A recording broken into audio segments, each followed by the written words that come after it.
All right, let's jump right in. Today, we're tackling a classic question for anyone looking to invest.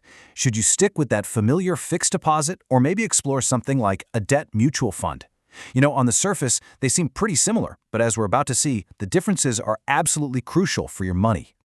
So here's the big question, right? Are debt funds really a better choice than a good old reliable FD? I mean, both are kind of the go-to options when you want something stable and relatively low risk. So let's peel back the layers and see what's really going on. Okay, first things first, let's talk about the returns. This is what most people look at initially. And what's super interesting here is that if you just look at the headline numbers, it looks like a dead heat. So, on one hand, you've got your fixed deposits. They're typically offering you somewhere between 6 and 7% a year. The key word there is guaranteed. You know exactly what you're going to get.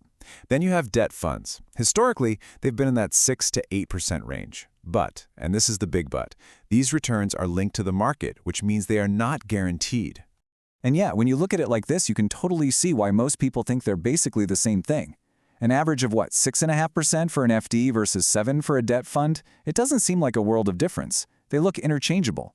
But trust me, the real story is hidden in the details. And this is where things get really interesting. Let's talk about the first major, often overlooked difference, the tax timing twist. See, this isn't about the tax rate itself. It's about something way more powerful, when you actually have to pay the tax.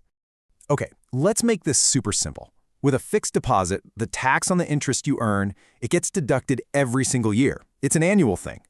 But with a debt fund, the game is totally different. You only pay tax on your gains at the very end, when you actually pull your money out.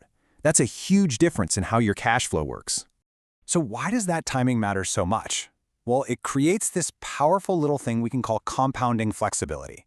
Because that tax money isn't being taken out every year, your entire investment, including the gains that would have been taxed away, just keeps growing and compounding on itself. It lets your money work harder for you for longer, and that can make a really big difference over time. Now, whenever we start talking about the chance for better returns, the next question in everyone's mind is, okay, but is it safe? So let's talk about the risks. It really all boils down to that classic trade-off. Do you want total certainty, or are you okay with some market ups and downs? And the difference here is night and day. A fixed deposit gives you 100% certainty. Your return is guaranteed. Full stop. A debt fund, on the other hand, is market-linked. That means its value can go up and down. And those fluctuations are basically driven by two main types of risk.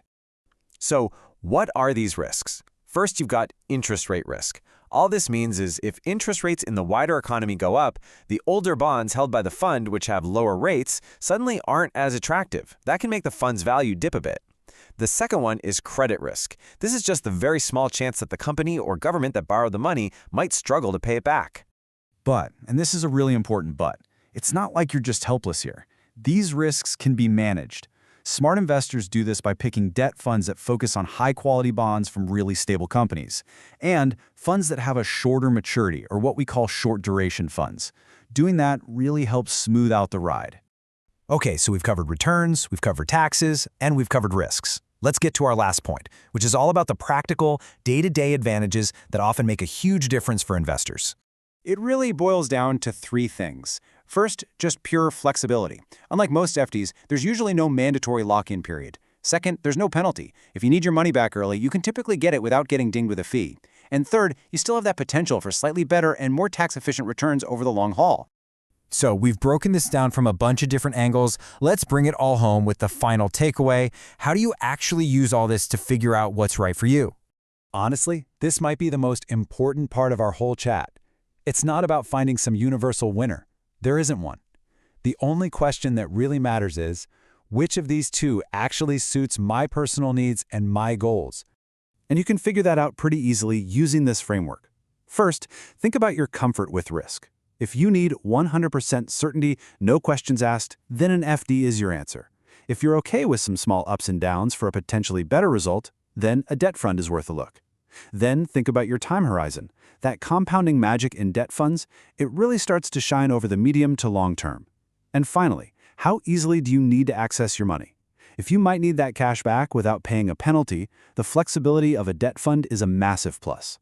And hey, just before we go, a quick and important reminder. This whole conversation is for educational purposes. Mutual fund investments are always subject to market risks, so please make sure you talk to a qualified professional before you make any investment decisions.